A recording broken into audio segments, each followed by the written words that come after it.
पिछले क्लास में हम लोग एडजॉइंट इनवर्स से रिलेटेड क्वेश्चंस देखे थे।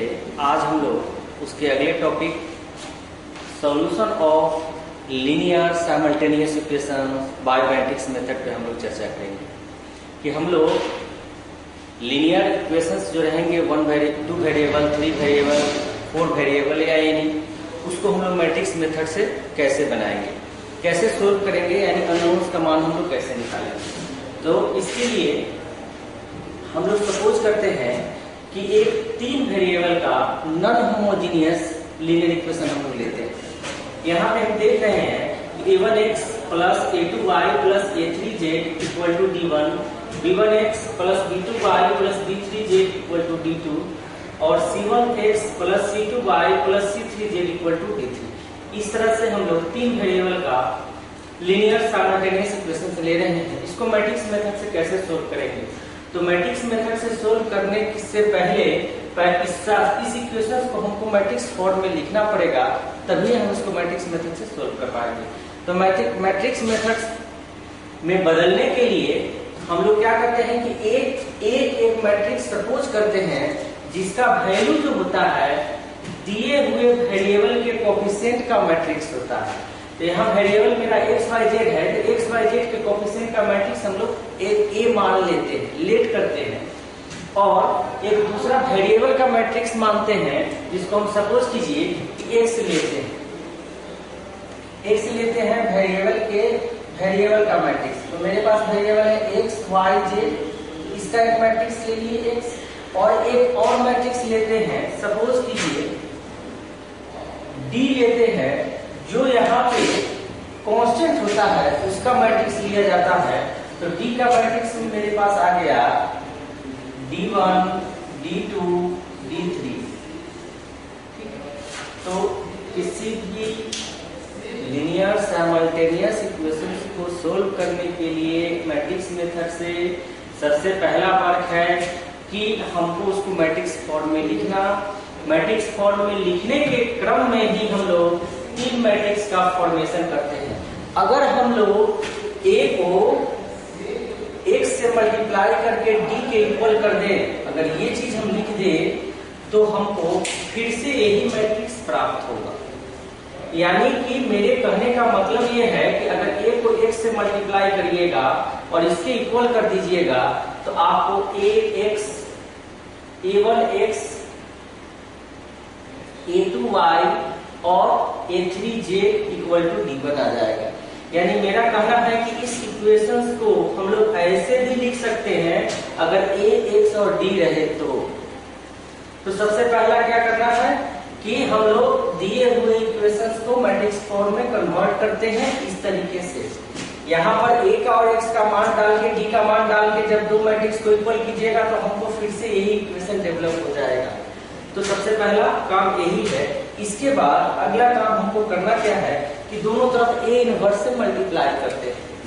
तो मेरा होगा a inverse into a into x equal to a inverse into d।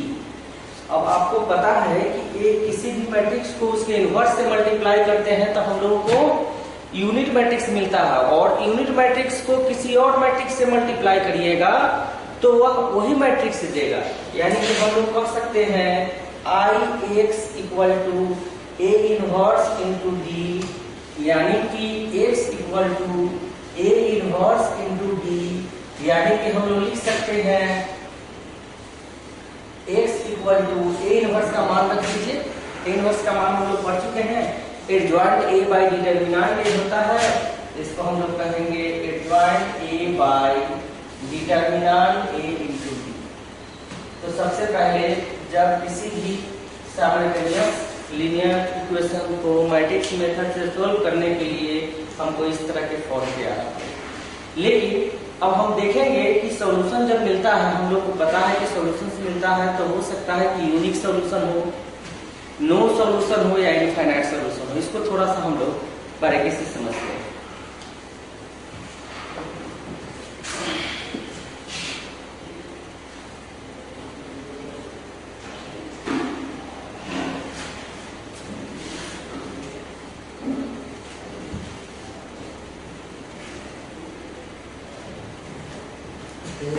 सकते हैं कि अगर कोई एक लाइन दूसरे लाइन को एक पॉइंट पे कट करे, एक पॉइंट पे कट करे, तो हम बोलते हैं कि यहाँ पे यूनिक सॉल्यूशन हो रहा है।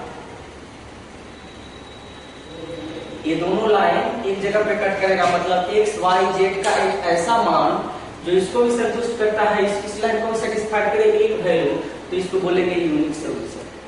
ठीक है, अगर ऐसा भी केस हो सकता है कि एक लाइन दूसरे लाइन पे ओवरलैप कर जाए, इसी पे ओवरलैप कर जाए, इसका मतलब क्या है, एक लाइन में दूसरे लाइन पे ओवरलैप कर जाएगा, तो एक्स और वाई जेड का जितना भी वैल्यू है वो सारा वैल्यू दोनों को सेटिस्फाई करेगा। इस केस में मेरे पास इनफाइनाइट सॉल्यूशन होगा। तीसरा केस हो सकता है एक लाइन दूसरे लाइन के पैरेलल हो, मतलब कहीं एक दूसरे को कट करे ही नहीं। तो जब कट नहीं करेगा तो उस केस में कोई सॉल्यूशन प्राप्त नहीं होगा। सॉल्यूशन प्राप्त नहीं होने का मतलब है कि एक्स वाई जेड का कोई भी मान हमको ऐसा नहीं मिलेगा जो इसको भी सेटिस्फाइड करे और इसको भी सेटिस्फाइड करे।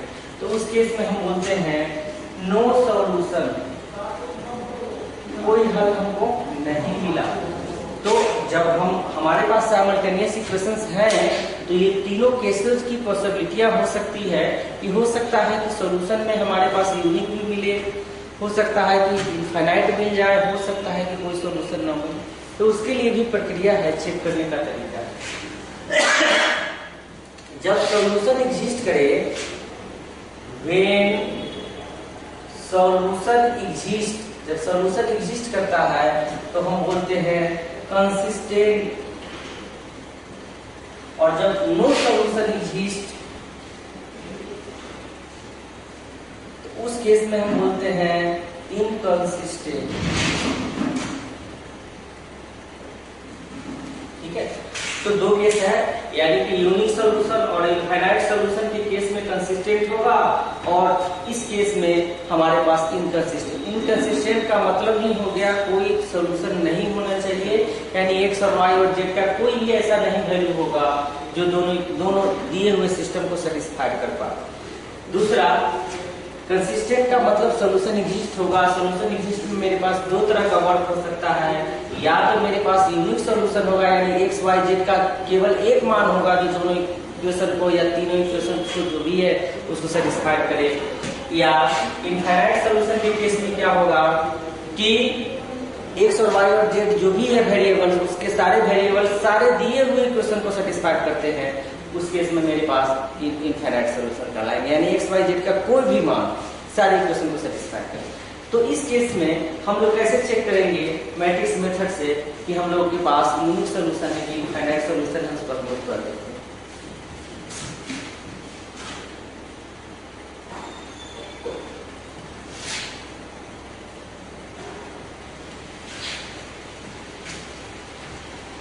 अभी हम लोगों ने देखा कि x equal to a inverse into D होता है, या adjoint a into D by determinant होता है। तो हमको यूनिक सॉल्यूशन, इनफाइनाइट सॉल्यूशन या नो सॉल्यूशन जानने के लिए सबसे पहला काम है कि दिए हुए जिसको हमने a माना है उसका डिटर्मिनेंट पहले निकालेंगे।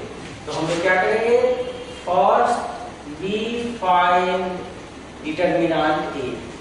पहले हम लोग डिटर्मिनेंट a निकाल लेंगे, उसके बाद चेक करेंगे if determinant a not equal to 0। अगर डिटर्मिनेंट a का मान 0 नहीं आया तब बोलेंगे then consistent and unique solution. तो हम बोलेंगे कंसिस्टेंट है और यूनिक सॉल्यूशन मिलेगा, यानी एक्स वाई और जेड का सिंगल मान मिलेगा। अगर डिटर्मिनेंट a का मान 0 आ गया तो फिर हम लोग एडजॉइंट a इंटू b का मान निकालेंगे। जब मेरा डिटर्मिनेंट a का मान 0 आ गया तो उसके बाद हम लोग एडजॉइंट a इंटू b का मान निकालेंगे। अगर ये भी 0 आ गया, सपोज कीजिए 0 का मतलब जीरो मैट्रिक्स आ गया, 0 का मतलब जीरो मैट्रिक्स आ गया, तब हम बोलेंगे देन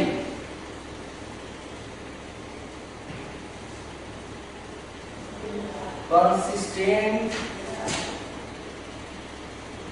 and infinite solution।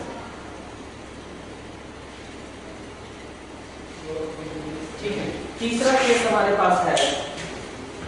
तीसरा केस में हम लोग चलते हैं। थर्ड केस में हम लोग आते हैं, अगर determinant a equal to 0 and adjoint a into b not equal to 0, अगर ये मेरा 0 नहीं आए तो बोलेंगे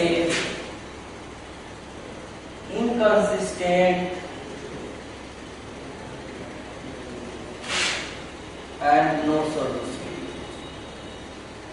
तो तीन केस हमको चेक करने के लिए होता है कि हमको कंसिस्टेंट है कि इनकंसिस्टेंट है, चेक करने का मेथड है जो आपके सामने है।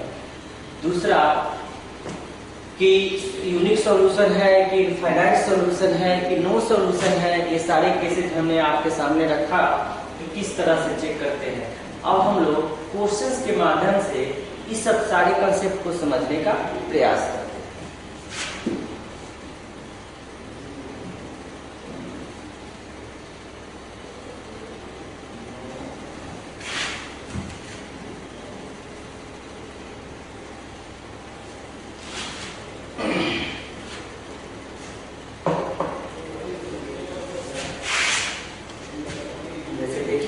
क्वेश्चन है और कहता है 2x plus 5y equal to 7 है, और एक है मेरा 6x plus 15y equal to 13 है। हमसे क्वेश्चन कर रहा है कि चेक करके बताइए कि ये कंसिस्टेंट है कि इनकंसिस्टेंट है। तो कंसिस्टेंट और इनकंसिस्टेंट कुछ भी वर्क करने के लिए सबसे पहले हम लोग को फॉर्म में बदलना है, मैट्रिक्स के फॉर्म में बदलो। तो a का मान क्या होगा, दो वेरिएबल वाला है तो a का मान होगा वेरिएबल के कोएफिशिएंट 2, 6, 5, 15। x का मान क्या होगा, आपके पास होगा x, y, और d का मान क्या होगा 7, 13। और सबसे पहला काम है कि हमको x का वैल्यू क्या होता है, तो हम लोग पढ़े हैं कि x इक्वल टू होता है adjoint a into d by determinant, ये वैल्यू होता है। अब कंसिस्टेंट है इनकंसिस्टेंट है सबको समझने के लिए सबसे पहले a का डिटरमिनेंट निकाला जाता है। तो a का आप डिटरमिनेंट निकाल लो, 2, 6, 5, 15। अब इसका वैल्यू देखिए 30 और 30 माइनस 30 इक्वल टू 0। अब तो मेरे पास आ गया कि डिटरमिनेंट मेरा 0 है, तो कंफर्म हो गए कि यह यूनिक सॉल्यूशन तो नहीं होगा। अब या इनफाइनाइट होगा या नो सॉल्यूशन होगा, यानी कंसिस्टेंट होगा या इनकंसिस्टेंट होगा। तो इसके लिए हम लोग को एडजॉइंट ए निकालना होता है। एडजॉइंट ए निकालने का टेक्निक हम आपको बताए थे। ऐसे तो बोर्ड के एग्जाम में जब आएंगे तो टेक्निक डायरेक्ट नहीं लगाएंगे, सारे वैल्यू का कोफैक्टर लेकर ट्रांसपोज करेंगे, जो ऑलरेडी हम लोग पिछले चैप्टर में पढ़ चुके हैं। तो यहाँ पे एडजॉइंट ए ऐसे डायरेक्ट निकालने का तरीका हम बताए थे। इसका पोजीशन बदलना है, इसका साइन बदलना है। तो आप क्या करो, लिख दो 15 माइनस 6 माइनस 5। ये दो ऑर्डर वाले केस के लिए होता है। तो एडजॉइंट a इंटू d का मान निकालना है। तो हम लोग देखते हैं adjoint a into d equal to 15 minus 6 minus 5 2 into 7 30। अब आप मल्टीप्लाई करके देखते हैं क्या करें। तो मल्टीप्लाई करेंगे तो हमको मिलेगा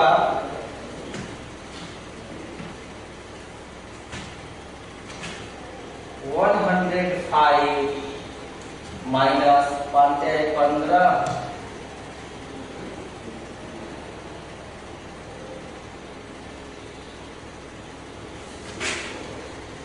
मल्टीप्लाई करने के बाद हमको मिलता है 65 माइनस 42 प्लस 26, यानी कि मेरे पास आ गया -40 -60, यानी 0 के इक्वल नहीं आया। ठीक है, 0 के इक्वल नहीं आया। तो हम लोग क्या कह सकते हैं कि एडजॉइंट a इंटू डी का मान 0 नहीं है, लेकिन डिटर्मिनांट a 0 है। तो हमने केस बताया था इनफाइनाइट सॉल्यूशन के केस में कि अगर डिटर्मिनांट 0 आ जाए और एडजॉइंट a इंटू डी का मान 0 नहीं आए तो कंसिस्टेंट होता है और इनफाइनाइट सॉल्यूशन। तो हम लोग बोलेंगे here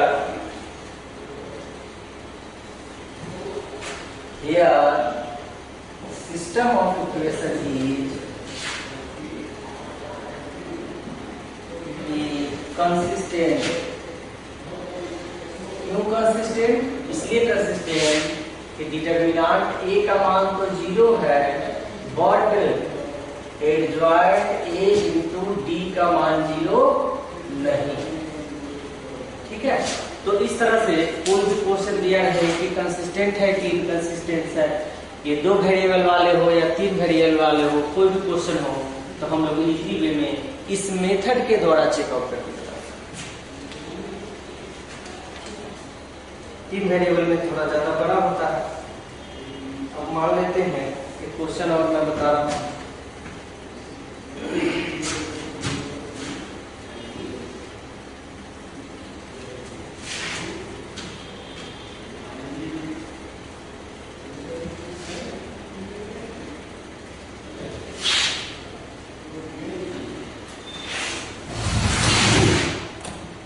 अब देखिए एक क्वेश्चन है, कहता है so that given equation is consistent and solve. दिया हुआ इक्वेशन कंसिस्टेंट है और अगर कंसिस्टेंट है तो उसको सोल्व कीजिए, मतलब x और y का मान। तो मेरे पास लिखा हुआ है 2x plus 5y equal to 1, 3x plus 2y equal to 7। ठीक है, तो हम लोग वर्क करना स्टार्ट करेंगे इस तरह से। हम सबसे पहले तो इसका मैट्रिक्स फॉर्म लिख दो। First A equal to 2, 3, 5, 2, x equal to x, y और d इक्वल टू 1 से। पहला का। दूसरा कि फार्मूला में जानना है, यानी x equal to adjoint a into D by determinant a। तो सबसे पहले डिटर्मिनांट a निकालो। डिटर्मिनांट a का मान मेरा 2, 3, 5, 2 यानी 4 माइनस 15 यानी -11, जो 0 के इक्वल नहीं है, इसलिए equation is consistent and unique solution. पहला काम तो मैं कंप्लीट कर लिया, मैंने दिखा दिया कि दिया हुआ सिस्टम कंसिस्टेंट है और यूनिक सॉल्यूशन है। दूसरा कि अब हमको x का मान निकालना है, तो x का मान निकालने के लिए adjoint a into D by determinant a होना चाहिए। तो सबसे पहले a का एडजॉइंट निकालेंगे। एडजॉइंट के लिए हमको पता है एक मैट्रिक्स B लेनी है और मैट्रिक्स B में सारे एलिमेंट का कोफैक्टर लेना है। ठीक है, तो कोफैक्टर लीजिएगा, तो 2 का कोफैक्टर लीजिएगा तो 2 ही आएगा। 3 का कोफैक्टर लीजिएगा तो -5 आएगा। 5 का कोफैक्टर लीजिएगा तो -3 आएगा और 2 का कोफैक्टर लीजिएगा तो 2 आएगा। इसलिए हम लिखेंगे adjoint a equal to b का ट्रांसपोज यानी कि 2 -3 -5 2। ठीक है, अब हमको करना क्या है, कि एडजॉइंट ए इंटू डी का मान चाहिए, तो करते हैं एडजॉइंट ए इंटू डी के लिए एडजॉइंट ए का मान लिखिए, तो -3 -5 2 डी का मान लिखते हैं हम लोग 1 7।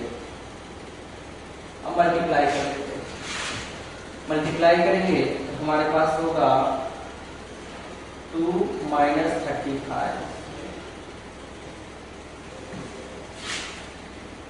ठीक है, -3 + 40। यहाँ से मेरे पास मिलेगा -33 और यहाँ से मिलेगा 11। ये हो गया कि एडजॉइंट ए इंटू डी का मान। अब हमको पता है x = 1/डिटरमिनेंट a into adjoint a into D होता है, ठीक है। तो 1/- यानी -1/11 इंटू वैल्यू है -33 11, यानी कि जब इसको आप अंदर भेजोगे तो ये आएगा 3 - 1। ये किसका मान है? x का, यानी कि x के जगह वैल्यू मेरे पास है xy = 3 - 1, यानी कि हम लोग क्या कहेंगे x = 3 और y = इस तरीके से सिस्टम को हम लोग सोल्व करके वैल्यू निकाल सकते हैं। कोई भी इक्वेशन आएगा तो जब कंसिस्टेंट होगा तो कंसिस्टेंट पर हम लोग इस तरह से काम कर सकते हैं। जैसे हम लोग 2 ऑर्डर वाले पे वर्क करते हैं उसी तरह से 3 ऑर्डर वाले पे हम लोग वर्क कर सकते हैं। तो ठीक है, हम लोग अगले क्लास में इससे रिलेटेड और डिस्कस करेंगे और 3 ऑर्डर वाले सिस्टम